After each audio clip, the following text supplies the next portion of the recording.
Bugatti is one of the most highly acclaimed luxury car brands in the world. Using a model of supercharged cars and limited releases, the brand has gained a devout following. Celebrities from Exhibit to Birdman and Floyd Mayweather all own one of these legendary vehicles. But few people know about the history and trivia that surround the famed automaker. Today we are exploring 10 interesting facts about Bugatti.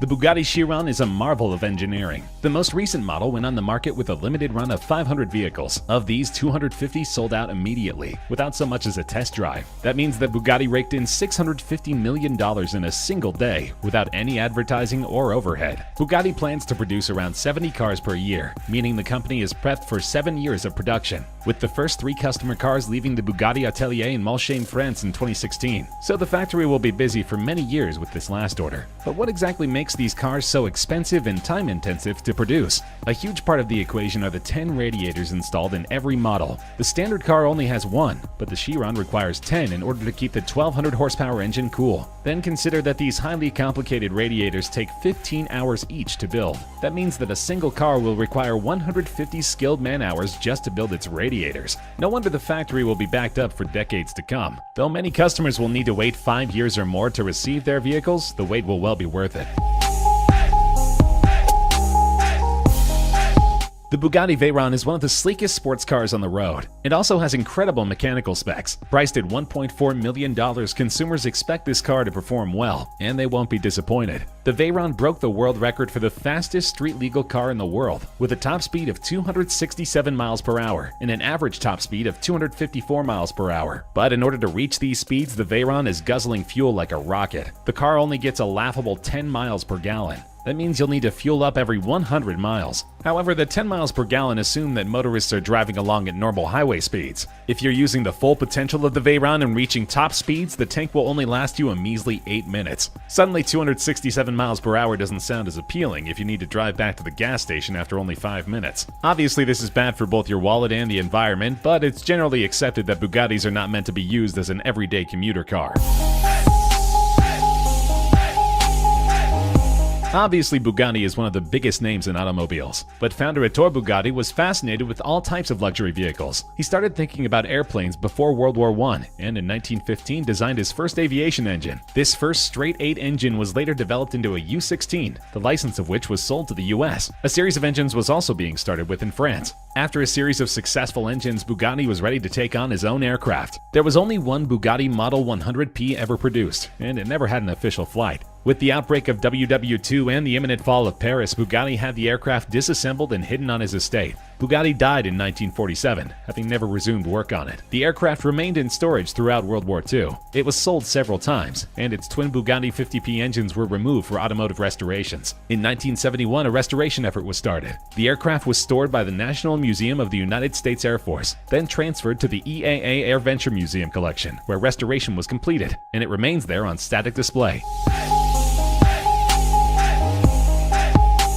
Bugatti knows that their brand is synonymous with opulence and expensive features. That's why they've rolled out several models with real diamonds inlaid in the hardware. Their controversial marble exterior Chiron placed a single diamond on each of the speakers, in addition to the speedometer. However, the car was extremely divisive. With a $2.6 million price tag, many thought that the new Chiron was gaudy and classless. It turns out the Bugatti installed the diamonds in the speakers as a unique way to deal with audio interference. The development was prompted by a Fraunhofer Institute research paper investigating the acoustic advantages of diamonds, whose conclusion was that membranes made of CVD diamond enable audio frequencies of up to 100 kHz to be transmitted, values that are not achievable with any other material. Human hearing doesn't extend above 20 kHz, but diamonds evidently do have qualities that are desirable for achieving superior reproduction of sound. Whatever the reason, the Chiron sold very poorly. Many were critical of the garish marble pattern and cheesy features. Some thought that the diamond motif was too much, while others felt it didn't go far enough. Regardless, Bugatti has ceased production of this model, meaning that the marble Chiron belongs to only a handful of collectors. Only time will tell if they appreciate in value and mystique. Most people recognize Bugatti vehicles for their sleek design and refined aesthetics. But few people know that the Bugatti family has a rich history in fine arts and functional art. It all began with Carlo Bugatti, the patriarch of the family. Born in Milan in 1856 and educated in France, he was particularly enamored with the Art Nouveau movement that was in vogue at the time. Art Nouveau was inspired by natural forms and often uses floral motifs and colorful templates. His discipline was mainly Art Nouveau furniture, though he was also known as a painter and designer of jewelry and silver tableware. Carlo's son Rembrandt was equally talented. He was a sculptor, specializing in animals cast in bronze. Living in Belgium in the early 1900s, he would arrive early in the day at menageries like the Antwerp Zoo and fashion animal likenesses while the creatures were most active, all the better to capture them in motion. And then there was Rembrandt's brother, Ettore. He had the same creativity and eye for design. The only difference is that his medium was the automobile. He started building cars in his basement, starting with the Type 10 race car, and working up to such classic cars as the Royale and the Type 57. An outside observer might think that Ettore deviated from his family's artistic background, but in truth he carried on their creative tradition.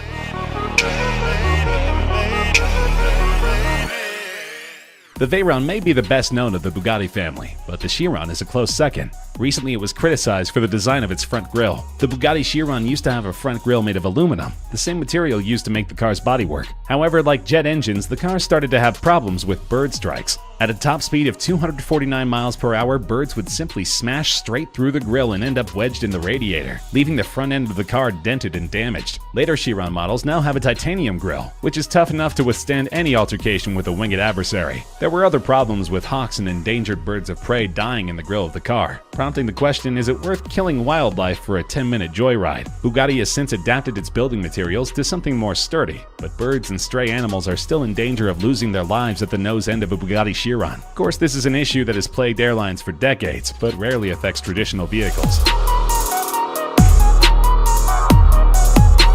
Bugatti is a household name, known for million-dollar sports cars and unbelievable designs. Few people would associate Bugatti with practical utilitarian models like a Passat or a Beetle, but the fact is Bugatti has been owned by Volkswagen since 1998. After founder Ettore Bugatti passed away in 1947, the company was mismanaged and fell on hard times. The last official appearance of the company as an independent business was at the 1952 Paris Motor Show.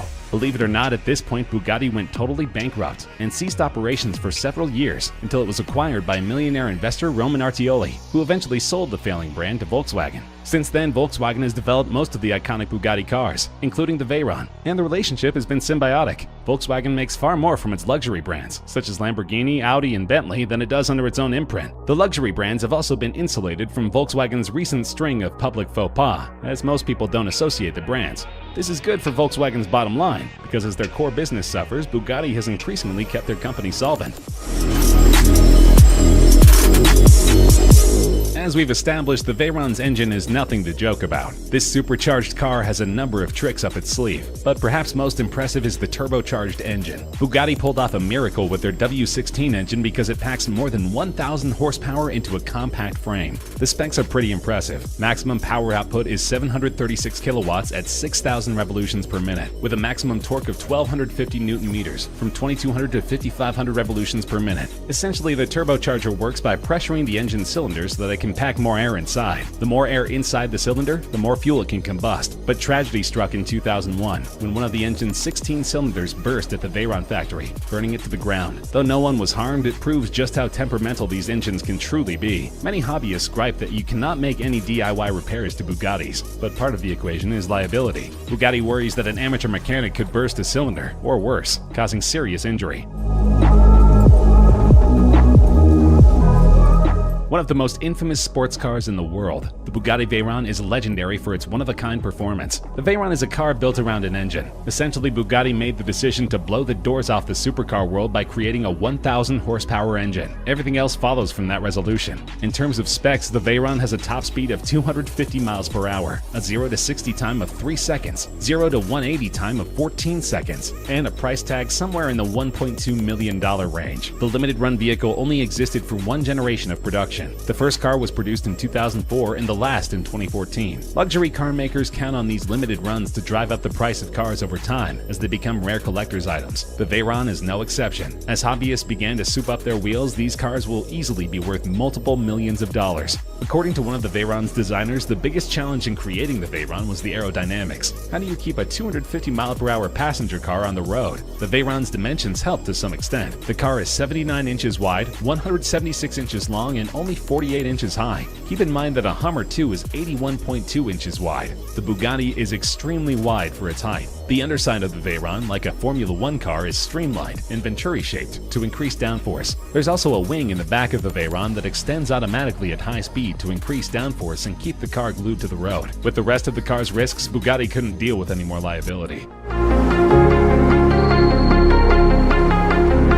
As we've already established, Bugatti's turbocharged engines are an accident waiting to happen, and in 1939 that risk became a reality. While testing one of the vehicles, a cylinder burst, causing the rest of the engine to ignite. Because the cars require so much fuel to go a normal distance, they're a veritable bomb. The driver was killed instantly, and the track sustained serious damage. Ultimately, there was only one fatality, but the accident sent a clear message. Precision is paramount with Bugatti, or it can be deadly. However, Ettore was clear that he was willing to take serious risks in the pursuit of greatness. In the end, he built a world-class car.